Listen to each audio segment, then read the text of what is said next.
আসলে আমি একজন ক্যান্সার পেশেন্ট। কেমো দিলেই 7-8 দিন খুব অসুস্থ হয়ে যায়। একদম ভারতীয় ডাক্তারকে আমি তো চিকিৎসা করাই ভারতে, কিন্তু কেমো নিয়ে এসে ট্রিটমেন্টটা নিয়ে এসে প্রোটোকল নিয়ে এসে এটা পুশ করাই বাংলাদেশে আনটিল ইউর ডেথ।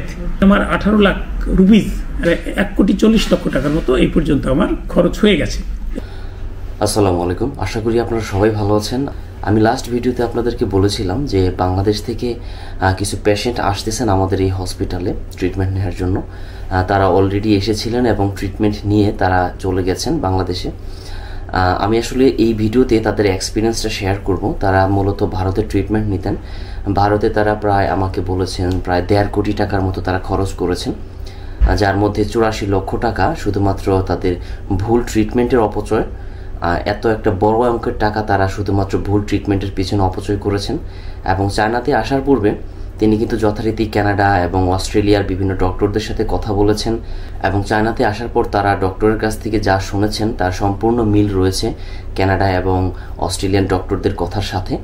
এবং এখানে আসার পর তিনি খুবই সন্তুষ্ট এবং তিনি তার আশানুরূপ যে ট্রিটমেন্ট সেই অনুযায়ী সে ট্রিটমেন্ট পেয়েছেন। এবং এই ভিডিওতে একজন ক্যান্সার রোগীর অভিজ্ঞতা আমি শেয়ার করব আপনাদের সাথে সরাসরি। তার মুখ থেকে আপনারা শুনুন তার ভাষ্য কী, এই হাসপাতালে ট্রিটমেন্ট নেওয়ার ক্ষেত্রে তার কি অভিজ্ঞতা, ডাক্তারদের সাথে কথা বলার ক্ষেত্রে তার কি অভিজ্ঞতা, এবং সব মিলিয়ে খরচের যে ব্যাপারটা সব কিছু মিলিয়ে কেমন একটা অভিজ্ঞতা হলো তার। আমি এই ভিডিওতে সেই বিষয়গুলো তুলে ধরার চেষ্টা করব। তাহলে চলুন শোনা যাক রোগীর মুখ থেকেই যে তার অভিজ্ঞতা কেমন। আসলে আমি একজন ক্যান্সার পেশেন্ট। 2020 সন থেকে আমি ক্যান্সারে আক্রান্ত, এবং ক্যান্সারটা হচ্ছে খুবই একটা রেয়ার ক্যান্সার, লাখে নাকি 2-1 জনের হয়। আগে তো আমার ক্যান্সার সম্পর্কে কোনো আইডিয়া ছিল না। ক্যান্সার হওয়ার পরে ডাক্তারের কথা শুনে গুগল সার্চ করে পরে দেখলাম যে হ্যাঁ, এই ক্যান্সারটা খুবই 1 লাখ 2 লাখ মানুষের মধ্যে 1-2 জনের হয়। ইভেন আমি বাংলাদেশে যে অ্যাক্সেলারেট সাইকেল কেমো দিলাম, সেখানে প্রথমে দিয়েছিলাম সিএমএসে কেমোগুলো, তারপর দিয়েছি কুর্মিটোলা জেনারেল হসপিটালে। সেই 2 জায়গার ডাক্তারের সঙ্গে আমার পরিচিত বলছে না, আপনার এই ক্যান্সারের কোনো পেশেন্ট আমরা এখনও পাইনি। তাতেই বোঝা যাচ্ছে যে এই ক্যান্সারটা খুবই রেয়ার। তো আমি অ্যাক্সেলারেট সাইকেল কেমো দিতে 2021 সন থেকে আমি কেমো দেওয়া শুরু করি। তো 2021 থেকে 2024 পর্যন্ত অ্যাক্সেলারেট সাইকেল তো একটা সাইকেলে মোট 13টা ইঞ্জেকশনের সমন্বয় একটা সাইকেল। তো এটা দিতে আমার শরীরের দিকে আর নিতে পারে না। আমি কেমো দিলেই 7-8 দিন খুব অসুস্থ হয়ে যায়, একদম বিধ্বস্ত হয়ে যায়, বিছনায় পড়ে যাই। তো বারবার আমি ভারতীয় ডাক্তারকে আমি তো চিকিৎসা করাই ভারতে, কিন্তু কেমো নিয়ে এসে ট্রিটমেন্টটা নিয়ে এসে প্রোটোকল নিয়ে এসে এটা পুশ করাই বাংলাদেশে। তো কেমো নিয়ে প্রথম মোটামুটি একটু সুস্থ ছিলাম। পরে দেখে যে যখনই কেমো দিই আমি 7-8 দিন খুবই অসুস্থ থাকি, কিছু খেতে পারি না, গা ব্যথা, শরীরে ভমিটিং, নানা রকমের প্রবলেম হয়। তো তখন প্ল্যান করে ইন্ডিয়া ডাক্তারের সঙ্গে আলাপ করার পর তারা বলে যে না, কেমো চলবে। আমি কতদিন চলবে? এক সময় ডাক্তার বললো যে আনটিল ইউর ডেথ, মানে আমার মৃত্যু পর্যন্ত কেমো চলবে। তো আমি আবার আমার ফেসবুকে পরিচিত বন্ধু আছে, অস্ট্রেলিয়াতে একজন আছে, উনি মেডিসিনের অধ্যাপক, ডক্টর ডোরা শিরিন। সে বললো যে আরে অস্ট্রেলিয়া তো 20 সাইকেলের বেশি কেমো কখনো দেয় না। এখানে ডাক্তারের সঙ্গে আলাপ করলাম, বলে 120 সাইকেল কেমো দিলে তো সে হার্ট অ্যাটাক করে মারা যাবে ঘুমের ঘরে। এই তারপর কানাডাতে আমার এক বন্ধু আছে, সেও একটা ডাক্তারের সঙ্গে আলাপ করে, সে বললো যে এত কেমো দেওয়া তো ঠিক না, এ তো অন্য অর্গানগুলো নষ্ট হয়ে যাবে। এইসব নানা কারণে দেখলাম যে না, আমাদের ভারত বাংলাদেশের যে ট্রিটমেন্ট বা ওয়েস্টার্ন ট্রিটমেন্টে এই কেমো পরিহার করার কোনো বিকল্প নেই। চাইনিজ ট্র্যাডিশনাল ট্রিটমেন্টের উপরে ডক্টরেট ডিগ্রিধারী অনেকে, পিএইচডি ডিগ্রিধারী অনেকে আছে, এবং এটির উপরে গ্রাজুয়েশন করে, মাস্টার্স করে, পিএইচডি করে। তো আমি এই চাইনিজদের উপরে ইটি করে আমি গুয়াংজুতে একটা হসপিটালে অ্যাপয়েন্টমেন্ট নিলাম যে আমি চায়না যাবো, প্ল্যান করলাম চায়না যাবো, যে কেমো পরিহার করতে আমি পারি কিনা। এই তো পরে যাই হোক, গুয়াংজু থেকে যখন আমি ইনভাইটেশন লেটার আনলাম, তখন ভিসা প্রসেস, বাংলাদেশিদেরকে তো কোনো দেশে এখনও ভিসা দিতে খুব একটা চায় না। তখন এই চীনের ভিসার জন্য যখন অ্যাপ্লাই করলাম, এর মধ্যে আমার ইউটিউবে একটা ভেসে আসলো ডক্টর আতিকের। উনি একজন ডাক্তার, উনি থাকে শিয়ানে, চায়নার শিয়ান একটা বড় শহর। তো ওনার সঙ্গে কথা বলে জানলাম যে এটা একটা সরকারি হাসপাতালে উনি আছেন, এবং এটি এই চায়নার মধ্যে বেস্ট একটা হাসপাতাল, এবং সমস্ত সিস্টেম বেশ মডার্ন। মানে আপনি একটা যে টেস্ট করাবেন, আপনি সিটি স্ক্যান করান বা আলট্রাসোনোগ্রাম করান বা এমআরআই করান, যাই করান, মেশিনটা যদি ভালো না হয় তাহলে তো ভুলভাল রিপোর্ট আসবে। তারপর মেশিনের পরে এরপরে যিনি রিপোর্টটা করবেন সেও যদি মেধাবী না হয় তাহলেও ভুলভাল, দুটো কারণে ভুলভাল রিপোর্ট আসবে। চায়না সম্পর্কে আমার ধারণা যে ওরা তো টেকনোলজিতে খুবই ডেভেলপড, ওরা অনেকটা রোবোটিকই বলা যায়।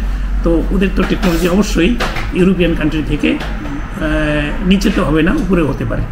এই পরে ওনার সঙ্গে আলাপ করে জানলাম যে ওনাদের হাসপাতাল ইকুইপমেন্টস, ডাক্তার সব কিছুই ভালো, কিন্তু একটা প্রবলেম হচ্ছে ল্যাঙ্গুয়েজ প্রবলেম। চাইনিজরা তো মূলত চাইনিজ ল্যাঙ্গুয়েজ ইউজ করে। আসলে উন্নত সমস্ত দেশগুলোই তাদের মাতৃভাষায় লেখাপড়া করে, তাদের মাতৃভাষা ইউজ করে। যেমন আপনি ইংল্যান্ডে যান, ওদের মাতৃভাষা তো ইংরেজি, আমেরিকা যান, ওদের মাতৃভাষা ইংরেজি। আর চাইনিজরা জাপান, চীনে যান, কোরিয়া যান, তাদের মাতৃভাষায় তারা পড়ালেখা করে। তো এরপরে এই ডক্টর আমাদের বাংলাদেশের ডাক্তার, উনি ওখানে MBBS করেছেন বাংলাদেশে, পরে উনি মাস্টার্স করার জন্য, মেডিসিনে মাস্টার্স করার জন্য এখানে এসেছেন। এখন এই হাসপাতালে উনি করেন, মাস্টার্স করছেন।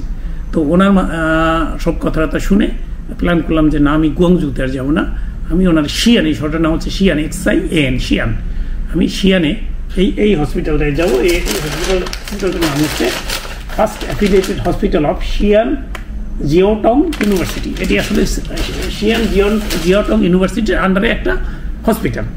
আমি ভারতে যখন 2020 তখন করতে প্রথম চিকিৎসার জন্য গেলাম, তো সেখানে তো আমি টাটা দুটো আছে, একটা বোম্বে একটা কলকাতা। আমি কলকাতা টাটাতে, আমি আর বোম্বে টাটা যেতে পারিনি, তখন করোনায় সব লকডাউন, সব এক শহর থেকে এক শহরে যেতে দেয় না। তো কলকাতা টাটা বড় যে কোম্পানি আছে ওদের আন্ডারেই, তো সেখানে আমি করলাম। তো সেখানে মোটামুটি খরচ অন্য হাসপাতালের চেয়ে, যেমন মেডিকা বা অ্যাপোলো বা নারায়ণী হাসপাতাল বা অন্য যে ক্যান্সার হাসপাতালগুলো আছে, সেই হাসপাতালের তুলনায় কিন্তু টাটা হাসপাতালে খরচ কম। কিন্তু সেই কম খরচের আমি করালাম, আর যদি আমি ওই মেডিকাতে করতাম বা এতে করতাম আমার অনেক খরচ বেশি যেত, মানে টাটার দ্বিগুণ যেত। কিন্তু টাটাতেও আমি যেই খরচ আমি করলাম, যেমন পেট সিটি স্ক্যান করলাম ভারতীয় 22,500 রুপিজে। তারপর আমার যে একটা অপারেশন হয়েছে, সেই অপারেশনে আমার 18 লাখ রুপিজ মানে একদম প্যাকেজ, শুধু অপারেশনটা, এবং আইসিইউর চার্জ, সুই সুতার সব কিছু আলাদা, শুধু অপারেশনটা করবে। সেই অপারেশনটা হচ্ছে 18,000 রুপিজ, বাংলাদেশে তো প্রায় 24-25 হাজার টাকা, লাখ টাকা হয়ে যায়। তো সেটি করলাম।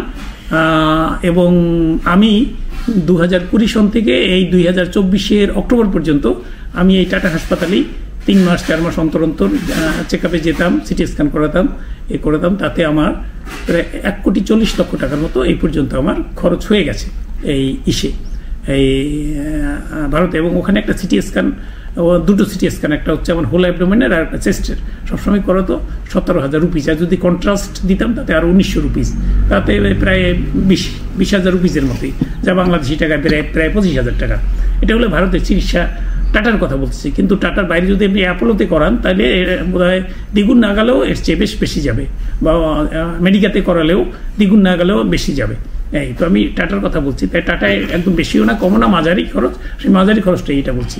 তো আমার একটা ধারণা ছিল সিঙ্গাপুর, ব্যাংককে তো অনেক খরচ, চীনেও বোধ হয় অনেক বেশি খরচ হবে, এবং এই জন্য আমি অনেক টেস্ট CMS করে আসবো কিনা। পরে ডক্টর আতিক সাহেব তো এখানে বললামই আগে মাস্টার্স করছেন, উনি বললেন যে না, আপনি এখানে করালেও আপনি বাংলাদেশে কত করে করেন? আমি বললাম এই রেট। বললেন না, এখানে বাংলাদেশে বেশি একটা যাবে না, আর এখানে সবই হয় আপনার কম্পিউটারাইজ। আপনার ওই সিটি স্ক্যান, MRI করলে এটা মানে রোবোটিক বলেন বা কম্পিউটারাইজ রিপোর্ট হয়ে যায়, কাজে কম্পিউটারাইজ জিনিস তো নির্ভুল হয়। তো যাই হোক, আমি আর বাংলাদেশে আমি আর কোনো টেস্ট করালাম না, আমি এখানে চলে আসলাম এই শিয়ানে। যেমন সিটি স্ক্যান আমি ভারতে 2টো সিটি স্ক্যান করতাম, তাতে ভারতীয় টাকায় আমার প্রায় 19,000 রুপিজ লাগতো, বাংলাদেশি টাকায় প্রায় 25,000 টাকার মতো হয়ে যেত। কিন্তু এখানে আমি 3টা সিটি স্ক্যান করালাম, আমার হোল অ্যাবডোমেন, আমার লোয়ার অ্যাবডোমেনের একটা, তারপর আপার অ্যাবডোমেনের একটা, আর চেস্টের একটা। 3টা সিটি স্ক্যানে গিয়েছে বাংলাদেশি টাকায় 15,000 টাকার মতো, মানে আবার 5,000 টাকায়। তো এবং রিপোর্ট তো কি বলবো, অত্যাধুনিক, আর টাকাও গিয়েছে কিন্তু কম। ভারত এবং বাংলাদেশ থেকে টাকা, বাংলাদেশেও 3টা সিটি স্ক্যান করলে 25,000 টাকার মতো যেত বোধ হয়, আর ভারতে তো বাংলাদেশ টাকা হিসাব করলে 25,000 টাকা যেত। তো সেই হিসাবে আপনার সিটি স্ক্যান করিয়েছি, সেটির আপনার খরচ কম গিয়েছে। আর আমার ওয়াইফ আর আমার ভাই এসছে সঙ্গে, এরা হার্টের পেশেন্ট, এরাও ব্লাড টেস্ট, তারপর এদের ECG ETT করিয়েছে, তাতেও খরচ ভারত বাংলাদেশের চেয়ে কম গিয়েছে। অর্থাৎ সার্বিকভাবে এই হাসপাতালটা সরকারি, কিন্তু সরকারি হলেও ফরেনাররা এখানে ট্রিটমেন্ট করাতে পারে। এবং আপনার হাসপাতালের সিস্টেম কি আর বলবো, আপনি সব কিছু এমনি তো স্কেলেটার লিফট এগুলো বাদ দিলাম, সেখানে যে আপনার সব কিছুই এত ডিজিটালাইজড যে আপনি আপনার টাকা পয়সা পেমেন্ট দেবেন সেটাও ডিজিটাল পেমেন্ট দেবেন। আপনার এখানে উইচ্যাট নামে একটাই আছে, সেই উইচ্যাট দিয়ে আপনি ওখানে ছোয়ালি আপনার যেই ডাক্তারের ফি, এবং ডাক্তারের ফি হচ্ছে 20 ইউয়ান, 350 টাকার মতো। তো 350 টাকা হচ্ছে মানে অধ্যাপক লেভেলের ডাক্তার, আবার কমও আছে, 12 বা 10 ইউয়ানও আছে। তো আমি তো অধ্যাপক দেখিয়েছি, সেই অধ্যাপক লেভেলের সিনিয়র ডাক্তারের ভিজিট হচ্ছে 350 টাকা। তা আপনি চিন্তা করেন বাংলাদেশে কি 350 টাকা আপনি কোনো অধ্যাপককে দেখাতে পারবেন? 1400-1500 টাকা, 2000 টাকার নিচে কোনো অধ্যাপকই বাংলাদেশে নাই। ইভেন ইন্ডিয়াতেও আমি অধ্যাপক লেভেলের ডাক্তার দেখেছি 1400 রুপিস, অ্যাপোলোতে দেখিয়েছি, মেডিকেতে দেখিয়েছি, এই তাতে 1400 রুপিস, তাও তো বাংলাদেশি টাকায় কত 1800-1900 টাকা হয়। তো এখানে হয় বাংলাদেশি টাকায় 350 টাকা। তাহলে দেখেন ভিজিটও কত কম। তো ডাক্তারের ভিজিটও কম, টেস্টের ভিজিটও কম। আর আচ্ছা, এখানে আরও একটা ব্যাপার বলি, যেমন ভারতে আমি টাটায় দেখাই, টাটা মোটামুটি একটু আর কি একটু নিয়ম শৃঙ্খলা আছে, কিন্তু সেখানেও ধরেন আমি করলাম, আমি সকাল 9টায় গিয়ে আমার ওই আমার ফি দিয়ে, তারপর আমি তো ওখানে একদম 4.5 বছর থেকে শিডিউল পেশেন্ট, সেখানে যেই আমরা সিরিয়াল দিলাম, সিরিয়ালের পরে ওরা কম্পিউটারে ওদের নাম তুললো, নামার পরে বলে যে ওয়েট করেন। এমনও আমার হয়েছে যে যেমন আমি 9টায় গিয়েছি, কিন্তু আমি 3টায় ডাক্তার দেখিয়েছি, কারণ ওরা শুধু ওয়েট করতে বলে, নির্দিষ্ট টাইম বলে না। ডাক্তাররা অপারেশন রুমে চলে যায়, ডাক্তাররা আবার এখানে যায় ওখানে যায়, নানা কাজ থাকে।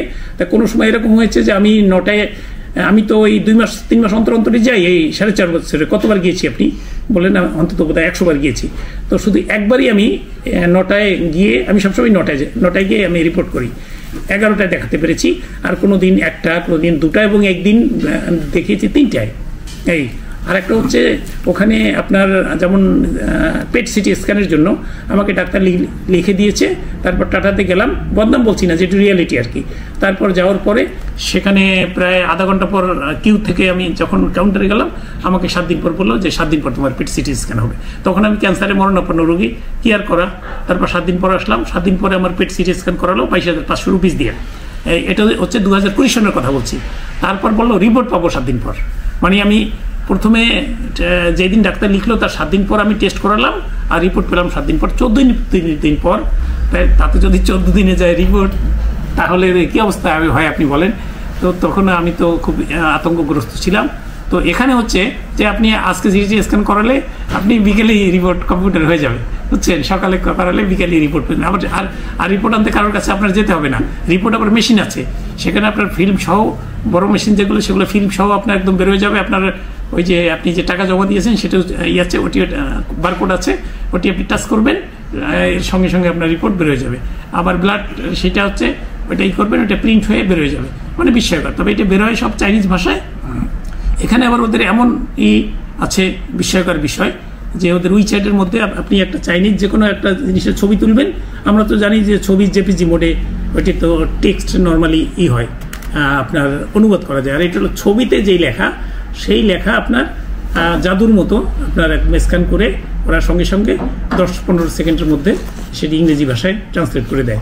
আরও চায়না যে চিকিৎসায় এত ডেভেলপ করে ফেলেছে, এটি বোধহয় আমাদের বাংলাদেশি লোকেরা আমরা জানি না। আমরা বাংলাদেশি মধ্যবিত্তরা যাই ইন্ডিয়া, আর যারা বেশি ধনী তারা আমরা ব্যাংকক, সিঙ্গাপুর যাই। কিন্তু চায়নার ট্রিটমেন্ট ব্যাংকক, সিঙ্গাপুরের চেয়ে কোনো অংশেই কম না। আমি কিন্তু ব্যাংককে একবার, আমার মেয়ে ছিল তখন, আমি কিন্তু একবার ডাক্তার দেখিয়েছি। তো সেখানে তো আসলে একটু সাজগোজ বেশি, এখানেও কিন্তু সাজগোজ কম না। চায়নার রাস্তাঘাট দেখলে আপনি এখন আর ওই ব্যাংকক, সিঙ্গাপুর চেয়ে কম না কোনো অংশে। আর এখানে হাসপাতালের সব সিস্টেম, তাদের ক্লিননেস, তাদের ওয়াশরুম, এগুলো সব দেখলে তো মনে হবে যে আপনার এই যে ভালো দেশের এয়ারপোর্টের যেরকম টয়লেট, সব কিছুই, মানে তাদের সিস্টেম কোথাও একটু অপরিষ্কার অপরিচ্ছন্ন কিছু নাই, দুর্গন্ধ নাই, কিছু নাই। চাইনিজরাও বাংলাদেশের মতো ঘনবসতি দেশ, অনেক মানুষ, কিন্তু কে গরিব কে ধনী তাদের পোশাকও বোঝা যায় না। আর তারা এত তাদের কোঅপারেটিভ, ভাষা বোঝে না, কিন্তু আপনারা ইশারা ইঙ্গিতে আপনাকে, যেমন আপনি ডাক্তারের ফি জমা দেবেন 20 ইউয়ান, এখন আপনি অনেকগুলো মেশিন তো একটা তো এক এক কাজের জন্য, এখন আপনি বুঝতেছেন না। তো জাস্ট যদি আপনি ইশারে বোঝাতে পারেন যে আমি এই ডাক্তার দেখাবো, তা আপনার সেই টাকা তারা ওই ঢুকিয়েও আপনাকে দিয়ে উল্টো আপনাকে ধন্যবাদও জানাবে, শিশি বলবে, মানে থ্যাংক ইউ ভেরি মাচ। এই তো এইরকম আর কি, মানে এরকম কোঅপারেটিভ জাতি। আমি তো অনেক দেশে গিয়েছি, কিন্তু চাইনিজদের মতো আমি এত সহযোগিতামূলক জাতি। ওরা যদি ভাষা জানতো যে কী করতো জানি না, খুবই সহযোগিতাপূর্ণ একটা জাতি। ডাক্তার, নার্স, সবাই এদের স্টাফরা পুরোই কোঅপারেটিভ। এখানের যে হোটেলে থেকেছি, ধরুন 3 স্টার টাইপের হোটেল, তাও বাংলাদেশি 2000 টাকার কম। এই মানের হোটেলের যদি ঢাকাতেও থাকতাম তাও বোধহয় 3-4 হাজার টাকা পার ডেতে আমাদের লাগতো। প্রতিদিন সেই হোটেলের সব কিছু আপনার একটা ব্রাশ থেকে শুরু করে সাবান টাওয়াল বেডশিট এভরিথিং চেঞ্জ করে দেয় একদমই, মানে 5 স্টার না, 3 স্টার হোটেলও হলেও অনেকটা 5 স্টার টাইপের। তারপর গরম পানি, ঠান্ডা পানি, এবং ইভেন আপনার ফ্রন্ট ডেস্কে সেখানেও আপনার এই ঠান্ডা গরম পানি সব কিছুর ব্যবস্থা আছে। এবং শুধু এসি না, আপনার রুমগুলো হিটিং, এখন তো এখানে টেম্পারেচার 0 ডিগ্রি বা মাইনাসের মতো, সেখানে হিটিং সিস্টেমও আছে। কাজে অত্যন্ত ভালো মানের হোটেল। 24 আওয়ার্স সার্ভিস থাকে ফ্রন্ট ডেস্কে। তার ভাড়াও, ডবল রুম ভাড়া হচ্ছে 2000 টাকা বা 2000 টাকার কম।